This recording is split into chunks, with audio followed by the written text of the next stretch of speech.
Hey guys, Beauty Bricks bringing you guys another video. Today we are talking about the first DC modular set released by LEGO in the year of 2025, which is the Arkham Asylum, technically a remake. They've made this set several times before in name, but nothing to this scale. We're going to talk about the build itself, all of the figures, some notable, some people have overlooked, and ultimately, hopefully by the end of the video, you guys will have a better idea if this is a set that you want to buy. I will also put an addendum. There will be an additional part of this video where I talk about things you can do to spice this set up. So make sure you guys watch till the end so you guys can see all of that content. And if you guys do like the video, the algorithm appreciates it, and I do by far. If you guys give the video a like, if you guys like my content, definitely subscribe and follow me so you guys can see all the future content that I have coming, especially with the rumored Superman sets coming out next year. Without further ado, let's go ahead and jump into the video. You guys have $300 in the month of September, and you have so many choices. You could buy Jack Sparrow's pirate ship, you could buy the Willy Wonka set that just came out, or you could have been like me and got to the LEGO store without anything else to purchase besides the Arkham Asylum. And let me tell you, man, this set it's pretty good. Like, as far as modulars go, it's no Sanctum Sanitorum. Check out that video if you guys haven't seen that recently. I uploaded that like a week or two ago. This set is something on its own. It is a corner modular for LEGO City, but under the DC or Batman blanket. And at first appearances, some people say, oh, you know, the sign's kind of weird, or the build itself is a lot of brown. Is it going to be brittle and break? Or are there actually some redeeming qualities of this build? I'll tell you that there are 2 floors of this build, and there's a little bit of copy and paste. I will let you guys know that I have built this set twice, once in official LEGO bricks like this, and I also built it in Studio or Stud.io, and I have released those files publicly, so if you guys want to go and get them, they are out there on the internet. Just Google Arkham Asylum Studio, and I will make sure I have them, a link to them at the bottom of this video as well. If you guys are interested in those files, they are public. Feel free to use them how you see fit. But more importantly, let's go ahead and talk about the floors in this build and what are some of the exceptions that I have noticed, being that I'm more of a city or a modular guy and not a DC or Batman guy. If there's anything I missed, let me know down in the comments. As you guys can see here, it separates nicely into 3 pieces: the roof, the second floor, and the first floor. We're going to be starting with the first floor and then moving on to the second and the roof, and then we'll briefly touch on the figures. Obviously, as you guys can see here, I have it on a Mills plate so I can hold it with one hand. Obviously, you guys can see here, I have it on Mills plate so it's easier to hold. I can hold it with one hand without fear of it breaking. And one of the cool things about this build, just on like the first thing you're gonna notice, is obviously the gate. It opens, swings open just fine, closes super easily. But I really noticed these hot dog pieces that they used for bent bars for the gate. I thought that was really neat. Leading to like the sewage piece here with just, you know, a little bit of detail there, which is nice. You get tons of stickers in this set. There are like 60 stickers, so just keep that in mind that like this is not a print, this is a sticker. The stickers on the front on the sign are stickers. Back there, the Arkham Asylum as well is a sticker. There are a ton of them, and I don't think it's that bad. I think the stickers are actually manageable, especially if you're, you know, normalized to building modulars or anything else. It's not something that's really gonna turn you off from this set, that is. Jumping into the first room, you guys can see we have tons of stickers here, from the CCTV to the wall art there where they check in the villains and take their picture. Some stickers on the floor there on that 1x2 plate. Again, some hazard and some different types of flooring techniques into this build. We have a maximum security door that does open up, so you can put your most vile villains in solitary confinement. And again, another sticker on the inside, just tons of detail. You got some tile work there by the front door. And then you also have the security checkpoint here as well, just chocked full of detail when you go through and actually build this. Jumping into the security ward here, you guys can see there's 3 rooms. One where someone's breaking out with a spoon, a regular bed, and then another room where an inmate is just chilling out or they don't get a bed. And the doors are actually kind of cool because there's this dumpster here. If you push the dumpster or pull it, the doors actually move, which is actually really neat. I'm glad that's a feature they included. And one of the really cool things about these cells that if you wanted to get in there, Much like all the other panels do on like the Doctor Strange Sanatorium, these panels do just come out and slide back in. And this feature is replicated on the second floor. You get a little Metropolis Easter egg in there, which is pretty cool. Jumping into the second floor of the building, starting on the right side, you guys can see here we have some weather on this sticker for the watchtower. And I don't know why they felt the need to put this sticker here, just because it could have been a printed brick and it probably wouldn't have been that difficult, but it is what it is. Pulling the top of the watchtower up, you can see we have a poisoned cup of coffee in there and some Batman alert stickers and a microphone. Definitely, no one watching the prisoners as they escape and run amok at Arkham. And then taking a look further inside, you guys can see here we have a little office here. I believe this was supposed to be Dr. Harleen Quinzel's office, or Harley Quinn's office before she is crazy, more or less. And you can see she has some recording software in there, a journal, some more stickers on the inside, just flipping this around the best I can for you guys. A bed so she can ask you how you're doing, how does it make you feel.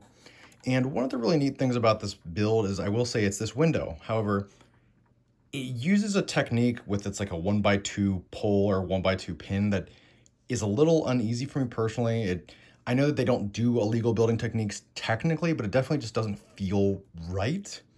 More or less, it just feels tough, and they're kind of like, it's a really cool building technique, but it just rubs me the wrong way. I wouldn't have done it this way. I don't know how I would have done it. Maybe just building it up, like maybe one or like a small stud's worth out more, and that probably wouldn't have been as a tight connection. But in the end, it does look really good, and it does give you that iconic look. Also, there's tons of security cameras around the building and bars in the windows, and some that just don't have any at all. So, consistency. Arkham Asylum isn't really worried about that, as Poison Ivy's plants are escaping here, as you guys can see on this side of the build. And then getting to the backside again, we get these panels that do just pop out. And you can see we have two normal beds, and then one clearly that someone brought Poison Ivy a plant, and she is clearly broken out and abused her plant powers. And now finally, the final piece de resistance is the roof for this building. You guys can see we have tons of Gothic architecture throughout the steeple, then onto the rails or the railing on the building, to these small little exhaust ports or fans, technically what these would be in real life. Just the Gothic architecture is so good, and it definitely emanates Batman when you think about it. It's sloped off on all sides, just getting a good look at all that. It just looks really good. I will say this row up here is not held on by much on the inside, and you have to be careful when you're building them. But again, the final result really speaks volumes to what LEGO was able to do with retaining that art, that Gothic structure, and then also having a ton of stickers. Again, 1, 2, 3, just on the front face right here. Got a little searchlight here. And again, that window connects again with the weird attaching technique. But again, it looks really, really good. I can't get communicated enough that this looks really good when you build the set out. Now, obviously, you guys are going to get the Arkham Asylum police transport with this set as well. And it does look really cool. Obviously, there's enough room in the back for a prisoner that comes with the chair or the holder. We will review later. One of the figures is currently wearing it. And there are stickers all over this as well. You got a sticker on the front of this, on the side, on this side, again, on the front. There are, I cannot reiterate this enough, there are a ton of stickers with this set. Given they didn't have to give us a vehicle at all, I'm glad we got something. The one thing I'll say about these figures is LEGO does not always give a big bash or a huge rollout of characters in many of their sets nowadays. So it is kind of nominal when something like this does happen. However, one of the big complaints I have about this set, and I'll mention it now, is I feel like LEGO gives you a severe lack of choice when it comes to these builds. Like, for instance, the fence on the Arkham Asylum. I would have loved to have the option of having a full fence completed and not have to buy extra pieces to finish it. I feel like the holes in the walls could have been given me the ability to patch it up with just a handful of extra pieces to fix it. So I could have a choice of building a rundown Arkham Asylum or a perfect one. And I think most of these figures with their jumpsuits should have the ability to have their normal clothes once they break out of Arkham. So with the exception of the big figs for Croc and Bane, but they could have given them normal torsos as well. They don't need to be big figs, or they could even make midi figs. But talking about the characters that I do really care about in this set, obviously you get a lot of the Bat family here. You guys get Batwing, you get Robin, you get Batwoman, you get Batman, you get Catwoman, you get 2 Arkham guards, you get Harley, Joker, Scarecrow, Killer Croc, Bane, Mr. Freeze, and the Penguin. You guys do also get Poison Ivy and the Riddler to round off the entire cast of this set. And I will say there is no one that I can think of personally that I wouldn't rather have in this set or subbed out. But obviously I would have loved to have, for these jumpsuit characters, different torsos for them. And obviously I could get customs if I really want to, but it would have been nice for Lego for $300 to throw those in there, because I'm pretty sure it wouldn't have been that much harder for them to, since they made basically the same jumpsuit 6 times in this set, it would have been nice for them to have, you know, those 6 other prints for those figures. So is this set worth it in 2025 for you guys to buy it full price at the Lego store with or without points and without a GWP? Yes, you do get the Sega Genesis when you buy this set new currently, and when you buy it later you could get some other stuff, but being that there is no DC-centric gift with purchase, there's not really a huge buying incentive unless you really want the Sega Genesis to. Big choice is one of the things that I would really feel like Lego is missing out on. Obviously, a lot of these builds we've built over the past couple of years, they really want you to build them one way, and Lego is all about building things in multiple ways. There's never really a wrong way to build. And I really feel like Lego used to include extra pieces so you can choose build A or build B, you know, skip to page 89 if you want to do this, or skip to page 120 if you want to do this. And I really feel like Lego should be doing that more. You know, for $300, and they've already made the pieces for the gate include with the extra pieces accounted with the set they're already giving us, you know, 10 to 15 extra pieces. Give us the pieces to fix up the walls in the asylum, or give me the extra pieces to have a full fence on this side of the build.